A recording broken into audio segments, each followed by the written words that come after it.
করেই। আরজি কর। হ্যাঁ, আর্যগড় থেকে ও বেরোবো। হ্যাঁ। তো আর বলো এবার। বলছি ওটা হয়েছে কি বলতো, ও 2টো অব্দি পেশেন্ট দেখেছে, ঠিক আছে। রাত্রে পেশেন্ট দুটো? রাত্রি 2টো, ঠিক আছে। আচ্ছা। 2টো অব্দি পেশেন্ট ডেকেছে, দেখে রুমে এসে অনলাইনে অর্ডার করে 4জন বন্ধু মিলে খেয়েছে, ডিনার হুম করেছে। হুম করে ও খুব টায়ার্ড ছিল, যেহেতু 36 ঘন্টা ডিউটি ছিল, হুম টায়ার্ড ছিল। ও কি করেছে, ওই সেমিনার রুমে গিয়ে হুম শুয়ে পড়েছে একটা রেড কালারের ব্ল্যাঙ্কেট ঢাকা দিয়ে। হুম। কিন্তু তারপরে মানে সেমিনার রুমে এমনি কি তোমাদের ওরকম সেমিনার রুমে টুমে ঘুমানো হয়? মানে আমি যদিও কোনো আইডিয়া নেই, ওই জন্য জিজ্ঞেস করছি। না, এবার একটা রেসিডেন্টের ডক্টর রুমস থাকেই, আচ্ছা। বুঝতে পেরেছিস, তারপরেও সেমিনার থাকে।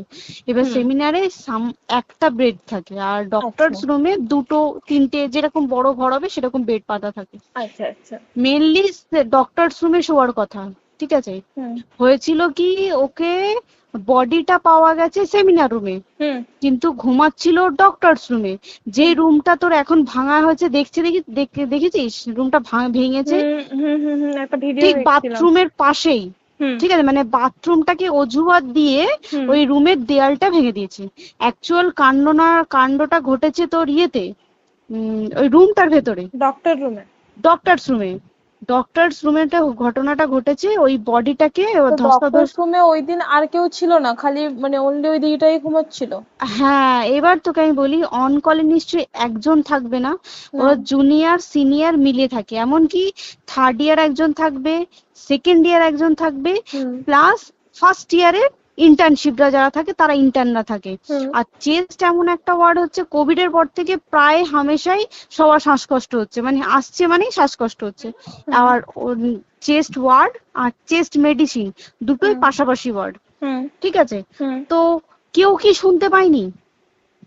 কেউ শুনতে পায়নি। হ্যাঁ, ওটাই তো আমি ওই দিনকে ওটাই ভাবছিলাম এবার যে। দেখ, ধস্তাধস্তি করাতে একটা নিশ্চয়ই চিৎকার হয়, একটা ভায়োলেন্ট হয়, হুম হুম বুঝতে পেরেছিস। হুম তারপরে আবার কি, যে 4জন ওর সাথে খেয়েছে তারা কোথায়, তারা কেন মিডিয়ার সামনে আসছে না?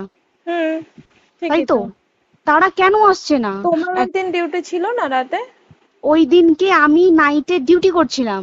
আচ্ছা। আমি নাইটে ডিউটি করে এসেছি, আমার লাস্ট নাইট ছিল। তো হুম আমার তো 3 দিন নাইট থাকে, তিন হুম দিন নাইট থাকার পর লাস্ট নাইট ছিল। লাস্ট নাইটের পর বুধবার আমার লাস্ট নাইট, বুধবার রাতে ঘটনাটা ঘটেছে। হুম আমি বাড়িতে এসেছি, রীতিমতো বাড়িতে এসে শুয়ে পড়েছি। 3টের সময় আমার কাছে ফোন এসছে যে সবাইকে ডেকে পাঠিয়েছে, ইমিডিয়েট আয়। হুম। তখন গিয়ে দেখি আরজি করে এই অবস্থা, পুরো গোটা হাসপাতালকে ডেকে পাঠিয়েছিল। গিয়ে দেখি পুলিশ ছয়লা, মানে।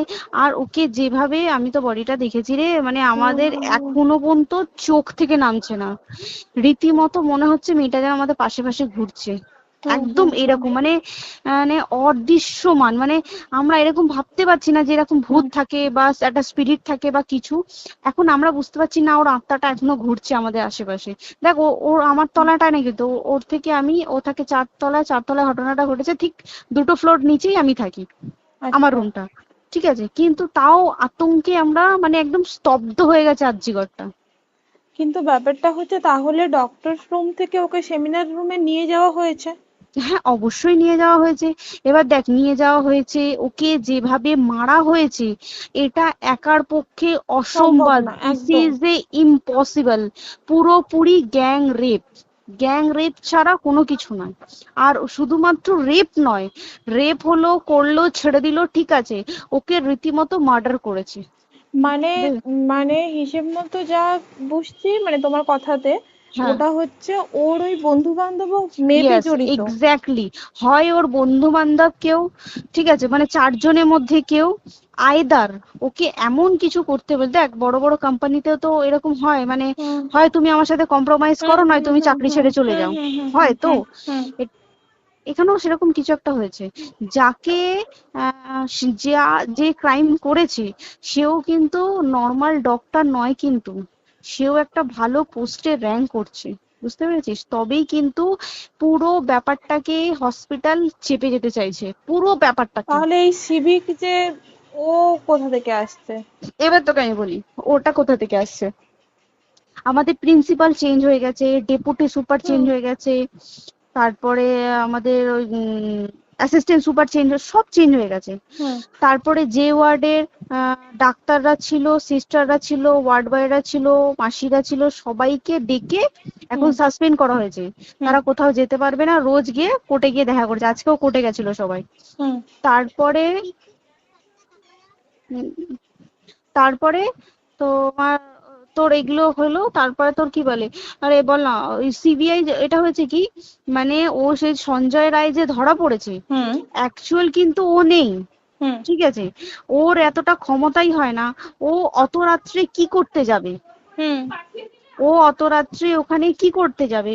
ও না পেশেন্ট, ও নাকি বলছে দালাল পেশেন্ট নিয়ে গেছে। তো পেশেন্ট নিয়ে যখন গেছে, দিদিটার রুমে যখন যাবে, নিশ্চয়ই দিদিটার রুমে কোনো কাগজপত্র দেখাতে যাবে, সেই অবস্থায় গিয়ে দেখে যে এরকম এরকম ঘটনা, তা ঝাঁপিয়ে পড়েছে ওর উপরে। হুম এরকম কিছু কি, তাও কিছু নয়, শুধু গেছে দেখছে ড্রিঙ্ক অবস্থায়, ওকে ক্যামেরায় দেখা গেছে ড্রিঙ্ক অবস্থায় গেছে আর এসছে, এইটুকুই দেখা গেছে। তারপরে হচ্ছে কি, তোর অনেক রকম এখানে অনেক রকম ব্যাপার আছে।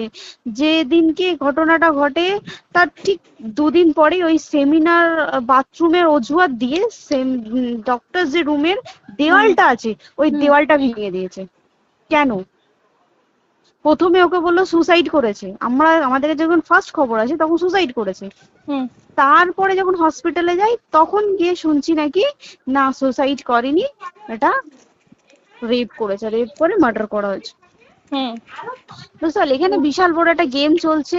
এবার আর যে ওর উপর কি রাগ ছিল মানে? হ্যাঁ হ্যাঁ হ্যাঁ হ্যাঁ হ্যাঁ হ্যাঁ, একদম আমি তো কি বললাম, শোন, তুই যদি কারোর সাথে কম্প্রোমাইজ করি তাহলে তো পোস্ট হুম বাড়বে, হুম হুম তুই হুম কারোর সাথে কম্প্রোমাইজ করবি না, তোকে মার্ডার করে দেবে। মানে মানে ওরকম টাইপই কিছু বলছো তো? এরকমই টাইপের কিছু একটা ছিল।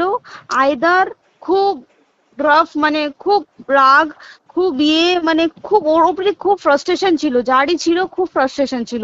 শুধু ওকে মারিনি রে, রীতিমতো মার্ডার করেছে। ওর যে ক্ল্যাচারটা ছিল, হুম ওর আমি ইউরিন, শুনেছি এটা। ওর ইউরিনের রাস্তায় ক্ল্যাচারটা ঢুকিয়ে দিয়েছে, তুই ইস, জানিস? মানে কি বলবো, মানে ওকে দেখা যাচ্ছে না, আমরা তো দেখেছি নিজের চোখে, ওকে দেখা যাচ্ছে না। মানে একটা ব্লিড, মৃত্যু কতটা, মানে এই তো মানে প্রচন্ড কষ্ট পেয়ে একটা মেয়ে মারা গেল না? আর ওর যে গলাটা চেপে ধরেছে, আহ ওর ওই চেপে ধরাতে মানে এতটাই জোরে চেপে ধরেছে যে ওর চোখ ফেটে রক্ত বেরিয়েছে। ছি, ছি, ছি। বুঝতে পেরেছিস? মানে মানে কি বলতো, যদি ধরা পড়ে না, উচিত মানে যারা এটার সঙ্গে দায়ী না আর এই ওদের। যে সিবিআইটা হয়েছে, সিবিআইটা একমাত্র আমাদের জোরেতেই সিবিআইটা এসছে। মানে হুম আমরা ওই সঞ্জয় রায় একার পক্ষে সম্ভব না এইসব। তারপরে পোস্টমর্টম রিপোর্টে তুই জানিস, ওই আমাদের ভাজাইনা থেকে 150 গ্রাম স্পাম বেরিয়েছে। ইস, পোস্টমর্টম রিপোর্ট 150 গ্রাম স্পাম, মানে বুঝতে পারছিস? Hmm not a calculated, minimum minimum কম করে 6 থেকে 7 জন করেছে ওকে রেপ। ছি ছি ছি। ওই জন্যই তো আমরা এতটা বেশি ভাইলেন্ট হয়ে গেছি, বুঝতে পেরেছিস? আর তারপরে আমাদের, দেখো, একটা মেয়ে তার কাজের জায়গাতেই ছিল, এমনটা নয় যে রাস্তাঘাটে কোনো বিপদ, ও তার কাজের জায়গাতেই আরে সেফ নয়। শোন, কেউ যদি স্ব ইচ্ছায় কারোর সাথে রিলেশনশিপে গিয়ে করতে চায় সেটা আলাদা জিনিস, কিন্তু হুম ঠিক আছে, হুম কিন্তু কেউ কারো বিরুদ্ধে এইভাবে করতে পারে না রে। তুই জানিস না, মানে ওয়ার্ডে দেখ, কম বেশি আমরা সবাই ঘুমাই, কম বেশি আমরা হুম সবাই জেগে হুম থাকি, জেগে তো থাকি। তাতে কি কেউ শুনতে পায়নি? তার কি একদম সেটাই। ভাইলেন্স ছিল না? যদি কেউ না শুনতে পারে, তাহলে ওর খাবারে কেউ কিছু মিশিয়েছিল, হুম তাই কি না? হুম হুম সেটাও পোস্টমর্টম রিপোর্টে মানে লিক করছে না, যে কেন খাবার খাবার ও তো খাবারটা খেয়েছিল, সেটা তো নিশ্চয়ই পেটেই ছিল, পেট থেকে তো হুম বমি করে বের করে দেন, সেটা হুম তো ফরেনসিক রিপোর্টে কিছু বলবে। হুম আর তুই জানিস না, দেনার দেন মানে ধর পোস্টমর্টম রিপোর্ট আসতে 3 দিন সময় লাগে। ও হুম যেদিনকে মরেছে ঠিক তার পরের দিনকে বিকালবেলা পোস্টমর্টম রিপোর্ট বার করে দিয়েছে, মানে বডি বার করো আর পোড়াও, হুম 10 সেকেন্ডের মধ্যে ওর বাড়িতে নিয়ে গেছে, তারপরে বডি পুড়িয়ে দিয়েছে। মানে কি বলবো, হসপিটাল, মমতা ব্যানার্জি, সবাই মানে তৃণমূল প্রত্যেক সবাই হুম এটাকে পুরোটাই কেসটাকে চাপা দিতে চাইছে, পুরোটা পুরোটা। তবে তুই ভাব, যে মানুষটাকে এত ক্ষতবিক্ষত ভাবে মেরেছে, তাকে অভিষেক ব্যানার রেপ কি কলকাতায় প্রথম হলো? নয়, হুম বিভিন্ন জায়গায় বিভিন্ন ভাবে রেপ হয়েছে, হুম ধরা পড়েছে, ফাঁসি হ্যাঁ হয়েছে কি হুম জেল হয়েছে। হুম অভিষেক বন্দ্যোপাধ্যায় কেন বললো জাস্ট ইট তোর কি বলে এনকাউন্টার করতে? মানে কি, সঞ্জয়কে যদি এনকাউন্টার করে পুরো কেসটা চাপা পড়ে পুরো যাবে, কেসটা চাপা পড়ে যাবে একদম। স্টুডেন্টরা ঠান্ডা হয়ে যাবে। হুম হুম আর আমরা সেটা মানবো না, আমরা সেটা হতেই দেব না। তাতে যদি চাকরি মানে আরজিকরটাকে সিল করতে হয় তাতেও আমরা রাজি আছি, সিল করে দেওয়া হোক আরজিকর, সিল করে দেবে মনে হচ্ছে যদি ঠিকঠাক ভাবে। এবার ওই জন্য আমাদের দাবিতে সিবিআই এসছে। এবার তুই একটা কথা বল, যখন দেখতে পাচ্ছে মমতা ব্যানার্জি যে কলকাতা পুলিশ আমাদের জন্য কিছু করতে পারছে না, আমরা কিছু মানতে পারছি না, 7 দিন ধরে বার করতে পারছে না, হুম তাহলে সেটা 2-3 দিনের মধ্যে কেন হ্যান্ড ওভার করে দিল না? হুম, তাই তো। তাই কি না? তারপরে দেখ পিডব্লিউডি ওটা লো পোস্টের মানুষ, মানে যারা ভাঙচুর করে, মানে সিমেন্টে যারা কাজ করে তাদেরকে হুম পিডব্লিউডি বলে। হুম এবার পিডব্লিউডির নিশ্চয়ই হায়ার অথরিটি থেকে অর্ডার এসছে তবেই ওরা গিয়ে ভেঙেছে। ওরা হুম নিশ্চয়ই পাগল নয় দুম করে গিয়ে কোনো গভর্নমেন্ট প্রপার্টি ভেঙে দেবে। হুম অর্ডারটা কে পাস করলো যে এখনই চেস্ট ওয়ার্ডটাকে ভাঙতে হলো? সিবিআই আসা পর্যন্ত অপেক্ষা করতে পারতো। কারণ আজকে অত বড় বিক্ষোভ হবার কারণ কি হচ্ছে, একটাই কারণ, যে মেয়েটি মারা গেছে ঠিক আছে, কিন্তু তাকে এত বেশি মলেস্ট করে, এত বেশি রেপ করে বা বেশি ওকে মেরেছে, তার কি কোনো প্রতিবাদ নেই? তুই কোথায় সেফ পাবি তুই আমাকে বল? তুই ধর চাকরি ছেড়ে, আজকাল সরকারি চাকরি ছেড়ে তুই প্রাইভেটে যাই, প্রাইভেটেও তো তাই একই কোথাও না, অবস্থা, একদম একদম। প্রাইভেটেও একই অবস্থা। তুই কোনো চায়ের দোকান খুলে বসবি, অনার্সশিপে তুই বসলেও তাও এসে তো হাজার ছেলেরা থাকে, হুম হাজার ছেলেরা টিস করে, তুই কোথায় কি করবি? তাহলে আমাদের সেফটি কোথায়? আমাদের মুখ্যমন্ত্রী মমতা ব্যানার্জি সে একটা লেডি হয়ে তাহলে আমাদের কি সেফটি দিয়েছে? আমাদের কি লক্ষ্মী ভান্ডার দিলে দিস ইজ প্রবলেম সলভ? পুরো মাসের আমাদের কি সব খরচা চলে যায় লক্ষ্মী ভান্ডারে?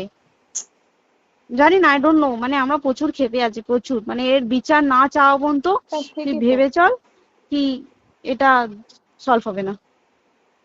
আমরা মানে বিচার আমি নিয়ে আমি কথা বলবো। 2 দিন ধরেই ভাবছিলাম তোমাকে ফোন করবো, কিন্তু মানে এটা ওটাতে হয়ে উঠছে না। আর তোমাকে তো হুম। আমি ওই দিন রাতেই হোয়াটসঅ্যাপ করলাম না। হ্যাঁ হ্যাঁ এবার হ্যাঁ। তখনই না আমি ব্যাপারটা অতটা বুঝতে পারিনি, আর আমার তার পরের দিনই ভোরবেলা ডিউটি। তা হ্যাঁ, আমি খুব তারপরে সাবধানে থাকিস তুই, আর খুব বলো না, সাবধানে না না। থাকিস। হ্যাঁ তাই তো, এখন মানে আর তোমরাও সাবধানে থাকো সবাই। কি বলবো বল, কিছু বলার নেই। দেখ আমাদের মধ্যবিত্ত মানুষরা, আমাদের চাকরি করে খেতেই হবে, সোজা কথা। একদম একদম। তাই কিনা বল? বাবার এত হুম, পুঁজি নেই যে বসে অত বসে খাবো, ঠিক আর আছে? সেই মেন্টালিটিও নেই। পুঁজি হ্যাঁ যদিও থাকে, মেন্টালিটিও নেই হ্যাঁ, যে এবার বাবার তুই, পুঁজিতে খাবে। এবার একটা কথা তুই বল, চাকরিটা কোথায় গিয়ে করবো তুই একটা বল? কোন সেটাই। স্টেটে গিয়ে চাকরি করবো তুই আমাকে বল? ওই যেমন, মানে এটা হয়তো আমার মা যেমন বাড়িতে থেকে 7টার মধ্যে ঢুকে যাও, দিদিকে তো ধরো অনেক রাত অব্দি 9টা, 9:30 10টা অব্দি ল্যাবে থাকতেই হয় না। এবার তুই কি করবি কি বল, কি করবে করবি? বলো তো এখন কিছু এই। করার আছে? দেখ ল্যাবেও তো সব ছেলেরা আছে, ছেলে হ্যাঁ, আছে মেয়ে আছে। তুই একদম। কাকে বারণ করবি, তুই কাকে বিশ্বাস করবি তুই বল? তুই ধর কলিগদের সাথে খেতে বসেছিস, ঠিক আছে, তোর টিফিনটা যদি কেউ চাইলো তুই তাকে না দিয়ে পারবি?